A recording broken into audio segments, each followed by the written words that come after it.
Assembly రోజున governor ప్రసంగం రోజున ఉభయ సభలను ఉద్దేశించి గవర్నర్ మాట్లాడే ప్రసంగంలో గవర్నర్ను ఖచ్చితంగా నిలదీస్తూ గవర్నర్ ప్రసంగాన్ని అడ్డుతగులుతూ గవర్నర్ను ఖచ్చితంగా నిలదీస్తూ వైఎస్ఆర్సీపీ గలం విప్పుతుంది. దాని తర్వాత ఖచ్చితంగా మళ్ళీ మంగళవారము వైఎస్ఆర్సీపీకి సంబంధించిన ఎమ్మెల్సీలు, ఎమ్మెల్యేలు, ఎంపీలు, రాజ్యసభ సభ్యులు, లోక్సభ సభ్యులు అందరూ కూడా ఢిల్లీకి వెళ్తారు. వెళ్ళి బుధవారము ఢిల్లీలో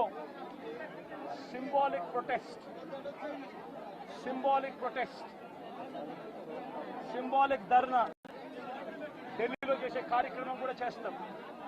రాష్ట్రంలో జరుగుతూ ఉన్న దాడులు, రాష్ట్రంలో ఉన్న లా అండ్ ఆర్డర్ పరిస్థితులను దేశమంతా కూడా చూసేట్టుగా, దేశమంతా కూడా దీన్ని గమనించి, దేశమంతా కూడా దీన్ని ప్రొటెస్ట్ను వాళ్ళు కూడా ప్రొటెస్ట్ చేసే విధంగా దీన్ని హైలైట్ చేసే కార్యక్రమం చేస్తాం. ప్రధానమంత్రి గారి అపాయింట్మెంట్ ఇప్పటికే అడగడం జరిగింది. అమిత్ షా గారిని ప్రెసిడెంట్ అపాయింట్మెంట్ కూడా అడగడం కూడా జరుగుతుంది. వీళ్ళందరూ కూడా అపాయింట్మెంట్ ఇస్తే వీళ్ళందరినీ కూడా కలిసి వీళ్ళందరికీ కూడా చెప్పే కార్యక్రమం కూడా చేస్తాం. సరే, ఈ ఇష్యూలో మీ చెప్పేటప్పుడు నువ్వు స్లోప్ అవుతుంది కదా. నువ్వు ఎంత ఆంధ్రజ్యోతి విలేకరు అయితే మాత్రం మధ్యలో వచ్చి చెప్పడం ధర్మం కాదు కదా. ఏం చెప్తా ఉంటే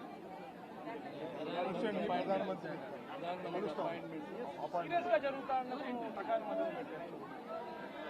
ప్రధానమంత్రి అపాయింట్మెంట్ను, హోంమంత్రి అపాయింట్మెంటు, ప్రెసిడెంట్ గారి అపాయింట్మెంటు, వీళ్ళ ముగ్గురు అపాయింట్మెంట్ కూడా అడగడం జరుగుతూ ఉంది. వీళ్ళ ముగ్గురిని కూడా కలిసే కార్యక్రమం కూడా జరుగుతుంది. వాళ్ళ అపాయింట్మెంట్లు ఇస్తే వాళ్ళని కూడా కలిసే కార్యక్రమం జరుగుతుంది.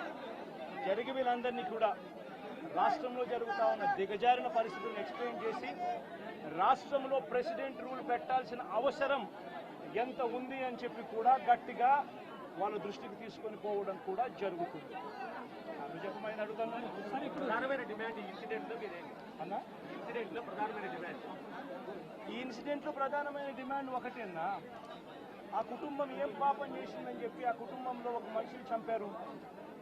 చంపడమే కాకుండా ఆ కుటుంబాన్ని అప్రతిష్ట పాలు చేస్తూ ఆ పిల్లాడి మీద ఎలాంటి చెప్పుకోదగ్గ హత్యలు చేసిన కేసులో, లేకపోతే ఒక ఫ్యాక్షన్ కేసులో, లేకపోతే తను ఒక ఫ్యాక్షన్ లీడర్ కిందనో, ఒక హత్యలు చేసిన వ్యక్తి కిందనో తనను ఒక ప్రొజెక్ట్ చేసి పోలీసులు ఏ రకంగా ఆ వ్యక్తి, ఆ పిల్లాడి వ్యక్తి ఆ జీవితము, ఆ కుటుంబం జీవితంతో చెలగాటలాడుతూ ఏ రకంగా వ్యక్తిత్వ హరణ చేస్తూ ఉన్నారో ధర్మమేనా? లేకపోతే మీకైనా కానీ ఎవరైనా కూడా ఇదే మాదిరిగా చేసి మీరు హత్య కాబట్టి సింపతైజ్ చేయాల్సింది పోయి సింపతైజ్ చేయకపోగా మీరు హత్య రాజకీయాలు చేసే వాళ్ళు అన్నట్టుగా, మీరు ఫ్యాక్షన్ రాజకీయాల్లో ఉన్నట్టుగా, మీరు ఇంతకు ముందు ఏదో చేశారని చెప్పి తప్పుడు ప్రచారం చేసి ఆ తప్పుడు ప్రచారంలో భాగంగా మిమ్మల్ని చంపారని చెప్పి మీ మీద చేస్తే మీకు నచ్చుతుందా? కనీసం పోలీసులు అనే వాళ్ళు ప్రేక్షక పాత్ర వీడి చంద్రబాబు నాయుడు అనే వ్యక్తి క్షమాపణ చెప్పాలి. మోస్ట్ ఇంపార్టెంట్ థింగ్, రాష్ట్రంలో జరుగుతూ ఉన్న దాడులను తాను ఖండించి క్షమాపణ చెప్పి ఇక మీదట ఇలాంటి పరిస్థితులు ఉండవు అని చెప్పి ప్రజలకు భరోసా ఇవ్వాలి. వైఎస్ఆర్సీపీకి ఓటు వేసిన వాళ్ళకు కూడా భరోసా ఇవ్వాలి. ఎందుకనంటే ఈరోజు ముఖ్యమంత్రిగా తాను ఉన్నాడు అని అంటే కేవలం వైఎస్ఆర్సీపీ నుంచి కూడా ఒక 10% ఓట్లు అటువైపున తన మోసానికి అటువైపున నమ్మి అటువైపున పోయిన ఓట్లే కదా. ధర్మంగా అది కదా ఈ మాదిరిగా చేయడం. మొట్టమొదటిసారిగా చంద్రబాబు నాయుడు క్షమాపణ చెప్పాలి. పోలీసులు వాళ్ళ విధులు నిష్పక్షపాతంగా చేసే విధంగా పోలీసులు అడుగులు ముందుకు వేయాలి. ఇవన్నీ జరిగేదానికోసమే ఒత్తిడి తీసుకొచ్చే కార్యక్రమంలో భాగంగా ఇవన్నీ చేస్తారు.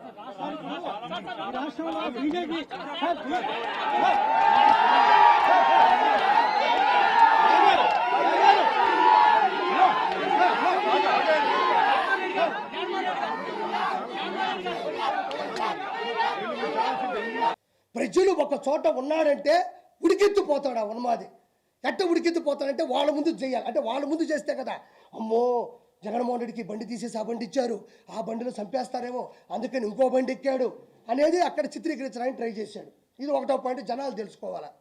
రెండో పాయింట్, వచ్చిన తర్వాత ఏం చేశాడు, బండి డోర్ తీసి చక్కగా నోరు ఓపెన్ చేసి ఇలా పెట్టి ఇలా పెట్టి అన్నాడు. నిజంగా అన్నాడా లేదా? అన్నాడు. 100% అన్నాడు. ఒరే, మనం ఏం మనుషులవి, మనం ఏడుండాము?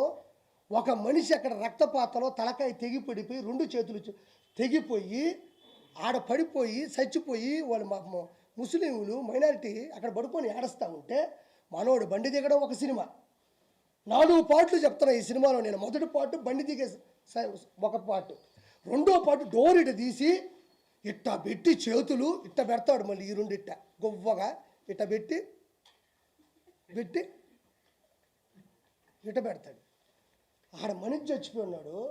ఎవరన్నా అడ్డొచ్చినప్పుడు నువ్వు ప్రజాస్వామ్యంలో ఒకసారి CM అయినోడు, chief minister of Andhra Pradesh అయినోడివి, 5 సంవత్సరాలు పరిపాలించినోడివి, అక్కడ అంత పెద్ద విపత్తు జరిగినప్పుడు వాళ్ళ అమ్మ నాయన అక్కడ కూర్చొని ఏడుస్తుంటే నిజంగా నువ్వు మనిషి అయి ఉంటే, నిజంగా జగన్మోహన్ రెడ్డి నిజంగా మనిషి అయి ఉంటే ఫస్ట్ నువ్వే కదా డోర్ తీసింది.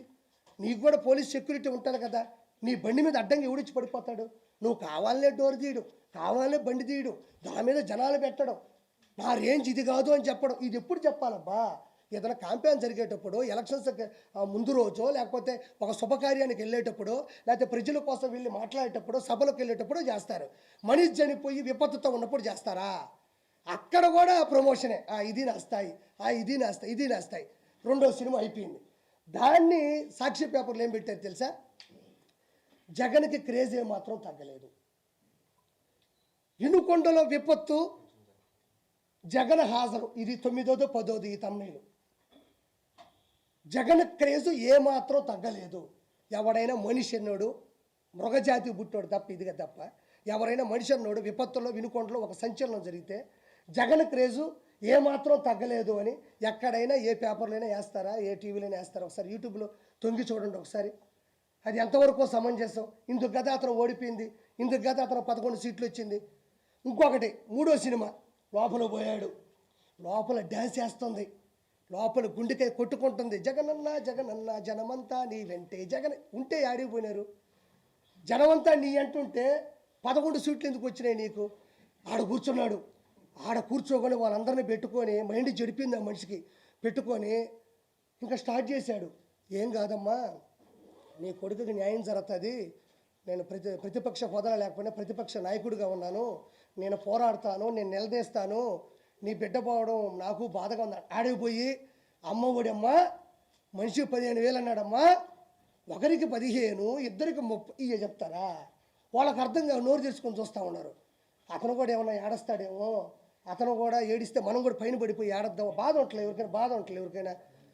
మనం కూడా అమ్మ నాయన చచ్చిపోయినప్పుడు తట్టకని ఎవరు నువ్వు వస్తే పైన పడి ఏడ్చేస్తాం.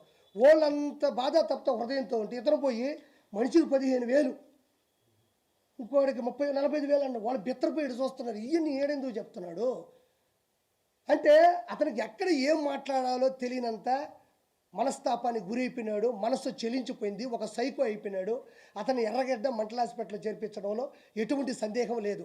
DNA టెస్ట్ తర్వాత జగన్మోహన్ రెడ్డి మానసిక టెస్ట్ కూడా చేయాలా, ఇది 100%. హిట్ టీవీ యాప్ ని డౌన్లోడ్ చేసుకోండి. ఇందులో short news, live news, entertainment movies అన్ని అవైలబుల్ గా ఉన్నాయి. Please download hit TV app. Hit TV యాప్ని ఫ్రీగా డౌన్లోడ్ చేసుకోండి.